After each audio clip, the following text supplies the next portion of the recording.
samahan nyo ako. Ganito po ang mag-open ng mga apartment hotel dito sa Japan. So, iti-text nila kung paano ka mag-check-in. Hindi, uy, huwag kang matras.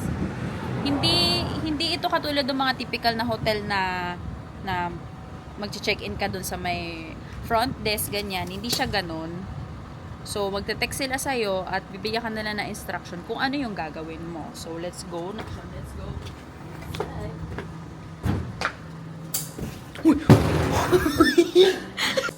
Oh, no. Wow, loser. Kailangan natin itong i-press na call 06 to open the door. And the door is open. It's so creepy. Now, let's wait for 201. 20301.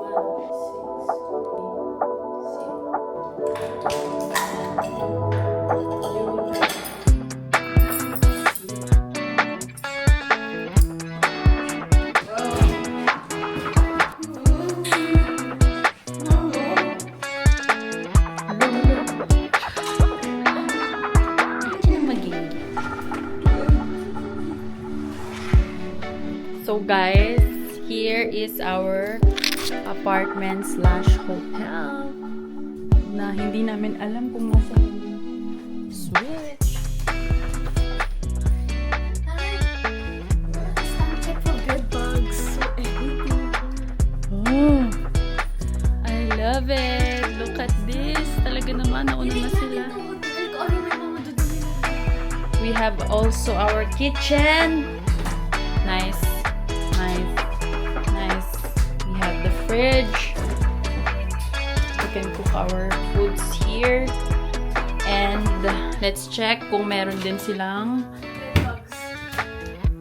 may mga mugs and plates and everything. I love it.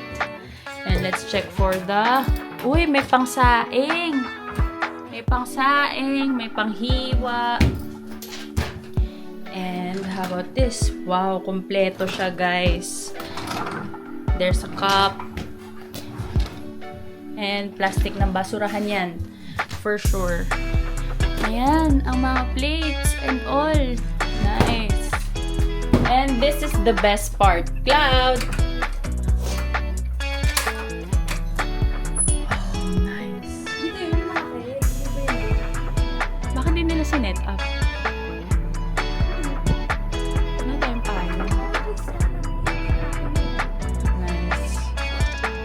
Medyo magulo lang. I didn't expect. I didn't expect na medyo magulo siya. But the house is like nice na rin. And meron din silang burnable and unburnable. How about here? We have here. Oh, the washing machine. I love it. And of course, the shower room for sure. Oh, nice. Nice na rin. Not bad. Ganda ko lang. Ayan, so let's go here. Walang towel. Ay, ito pala. Set ng mga towels and toothbrush. Nice. And this one, I think, pwede itong gawing bed. Yan. Not bad. I can really say. See? Meron pang ganito.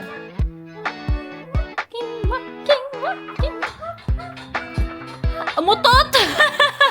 Umutot siya! Rolling.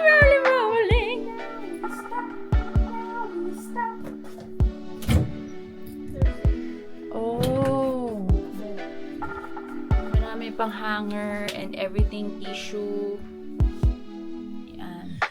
Extra foam, bed sheets. Nice. Meron silang Netflix. Nagulat naman ako dito kay ate at kay Bayaw lumabas kasi sila. Tapos habang nasa labas sila, naligo lang ako saglit. And then paglabas ko, aba, may pa-surprise naman sila sa akin. Konting, ano ba tawag dito? Hindi, konting ano lang ba? Yung appreciation dahil sa pagkapanalo ko. Actually, hindi naman kasi siya pwedeng sabihin pagkapanalo kasi hindi naman siya competition. But, alam mo yun, yung na-awardan ka ng best. Oh my gosh. Ewan ko na lang, baka sabihin nyo na masyado na akong OA or big deal sa akin. Pero guys, legit, big deal talaga sa akin to kasi hindi ko talaga iniisip. Anyways, ang dami ko ng chinika about that. So, gusto lang nila magbigay ng appreciation gift para sa akin. And guess what's the gift, guys? Yes! It's Choya. Ito yung pinaka-paborito kong alak dito sa Japan. Gawa ito sa Japanese ume fruit. And this is it. And nakakatawa kasi may free sila, oh. So, ito, yung binigay nila sa akin ay 1-year-old na to. And then, ito namang parang freebie nila dito. Nakalagay na 3. So, 3 years old na to, guys. So, tikman natin. Siyempre, para saan pa at binili ito. Gusto ko i-save yung ito. Gusto ko munang i-save to kasi parang iba kasi yung takip niya. Once na nabuksan mo na siya, parang obligado ka nang ubusin ulit. Pero na lang kung nasa bahay ako kasi 'di ba? Syempre uuwi pa kami, babiyahe pa kami. So ganito kasi klase yung kanila, yung lagayan nun. So once na nabuksan mo na siya dito, para siyang can, paano mo na siya isasara, 'di ba? Kung zip lang naman, tikim lang naman yung gusto kong gawin, at least kung nasa bahay kami, pwede ko siyang ilipat sa ibang lagayan. So, yeah. So, isi-save muna natin to. Hindi muna natin to iinumin ngayon. Mag-iinuman tayo. Inuman vlog. So, anyways, ito na nga. Titikman na natin. Although, alam ko na yung lasa nito. Gusto ko lang din i-celebrate ang aking achievements. Yun. Gusto ko lang din i-celebrate yung achievement ko sa life. And nandito nga pa. Ayan po sila. Hires! Ayan ang ate, ang lubot. Ang lubot. Ayan. And then, syempre, si Alohi, walang ginawa kung hindi manggulo ng manggulo. So, si Bayaw, ando doon, nagluluto siya. Kasi nagutom pa raw siya. So, wala tayong magagawa doon. So, buksan na muna natin. Hindi ko na to hinahaluan ng anything. Para siyang red wine talaga. Iniinom ko na to ng straight. Well, para sa akin, mas gusto ko siyang inumin ng straight. So, on the rocks muna tayo. Pag masyadong matapang, lagyan lang natin ng water. So, let's celebrate, you guys. Samahan nyo ko. Let's cheers to our achievements. Mali pala. Let's cheers to my achievements and sa mga darating nyo pang achievements, or kung meron man kayong achievement na wala kayong kasama mag-celebrate, let's cheers to that.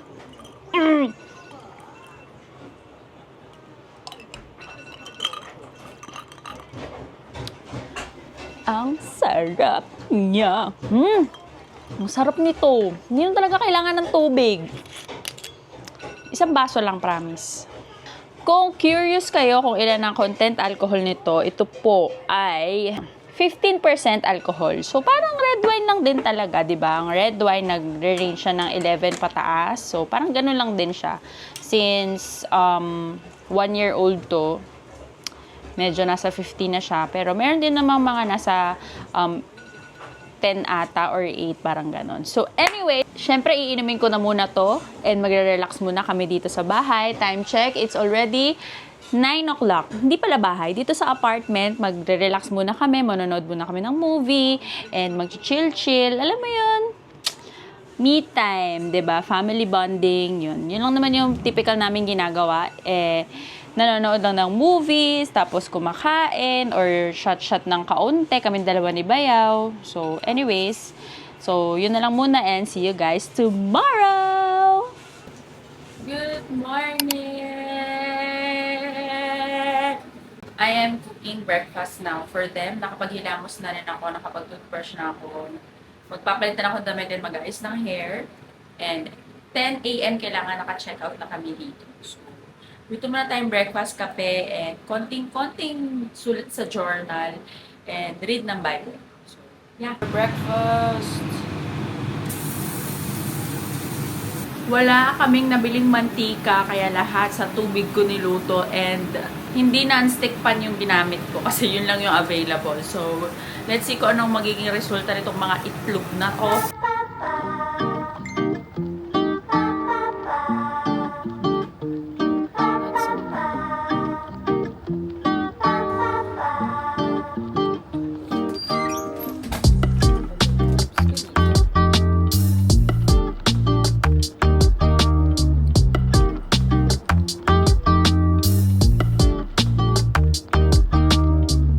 So, 30 minutes na lang, kailangan na po namin mag-check out. And one of the rules dito sa apartment hotels, dito sa Japan, if ever na mapunta kayo dito, iba-ibang rules yan actually. Etong napuntahan naming apartment hotel ay kailangan iuwi mo yung sarili mong basura. So, lahat ng mga basura mo, iuwi mo.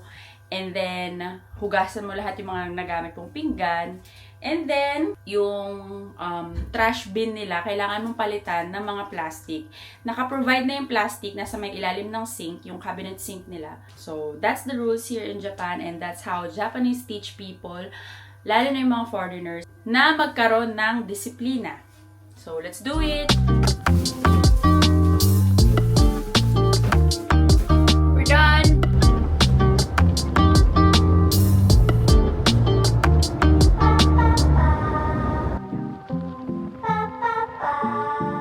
Hiers! We are now here at Yokohama and papunta kami ngayon sa Cup Noodles Museum.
We have to design. This is the best part because we have to design our own Cup! Yeah!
Nice one! Ito kasi nagpipicture dito, kuya.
Already sealed.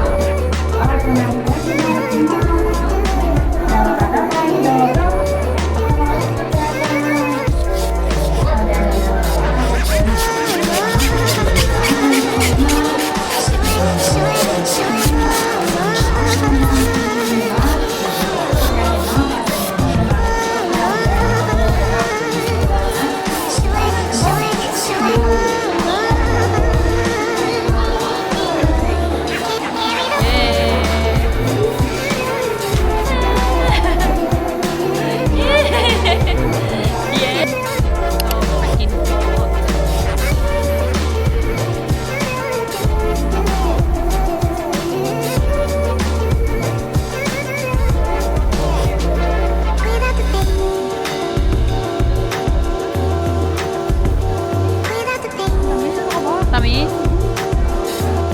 Ang lamig niya. Kasi nakain ako dito mainit eh. Or siya?